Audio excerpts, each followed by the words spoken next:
Дамјан Николовски, спортска редакција, добро вечер. Добро вечер. Поводот зашто сме сега сите тројца овде е многу интересен. Имено денеска се појави навистина интересна вест кога станува збор за спортот во Македонија.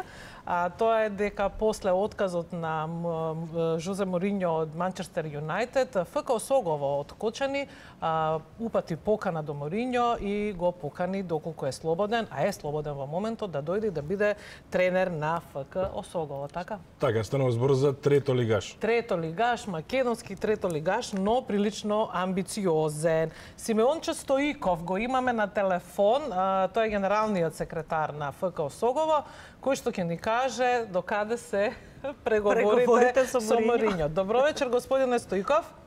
Добро вечер.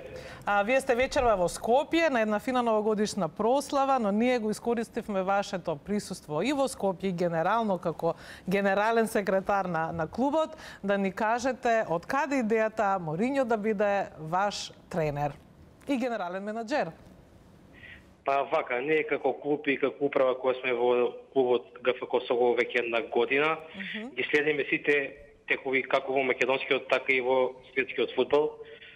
Кога видовме дека Жозе Моринјо останува без работа, и искористивме можноста преку Твитер налогот да го поканиме Жозе Моринјо доколку би сакал во пролетниот дел да биде наш тренер. Во таа насока го контактиравме и официјално преку мејл неговиот менаџер, господинот Мендеш, докога го испративме официјална понуда и сега очекуваме одговор дали ќе ни вратат. Се надеваме дека ќе од ни вратат. Имате опција Б ако тој не прифати? Молам? Дали имате план Б? Кој е вашиот втори избор доколку Жозе Моринјо не прифати? Прифати Моринјо. А ние искрено надеваме дека Моринјо ќе прифати. Бидејќи ако не веруваме дека ќе прифати, немаше да му понудиме.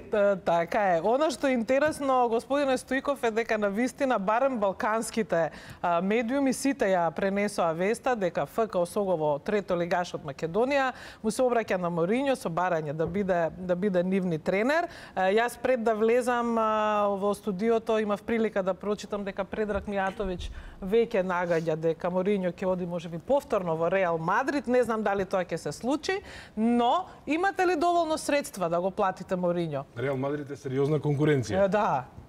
Па, ние сега го имаме средства. Во таа насока, нашата управа преговара со неколку странски, но и домашни компании, со што би го засилиле буџетот за пролетниот дел од сезоната, но секако ние Моринјо би го донеле не така, би го привлеке не така од финансиски причини, туку од други, како што напишавме. Би научил македонски јазик, би го запознал Кочани и убавините кои што ги има во нашиот град. Исто така би бил добар пиар и маркетиншки потек на нас како клуб за привлекување како на спонзори, така и на млади таленти, нешто што ние како клуб го форсираме, политика во клубот да бидат млади дечи. Господине Стоиков, ви благодарам за ова јавување во Централниот дневник на 1 ТВ. Јас ќе ви посакам многу успех во преговорите, а и секако огромни честитки за вашиот маркетинг и пиар тим, кој што со оваа објава на Твитер успеа ФК Осогово да го вивне меѓу најпопуларните вести денеска, не само во Македонија, туку и помеѓу спортските портали и вести секаде на Балканот. Така ли е, Дамјан? Да, ова е прекрасна вест и мислам дека треба да се свати сериозно и покрај тоа што знаеме дека нема да може да следите како вест во низа за да видиме како ќе се развива. Секако, да, доколку има и реакција, можеби ќе има и од островото. Наскоро доколку ова стигне до Англија, тоа ќе биде многу убаво да се види како островските новинари ќе реагираат на понудата од Македонија. Тогаш во студиото ќе звониме во Англија. Така, да. Или во Кочани кај Моринјо. Или во Кочани. Дамјан повели. Благодарам.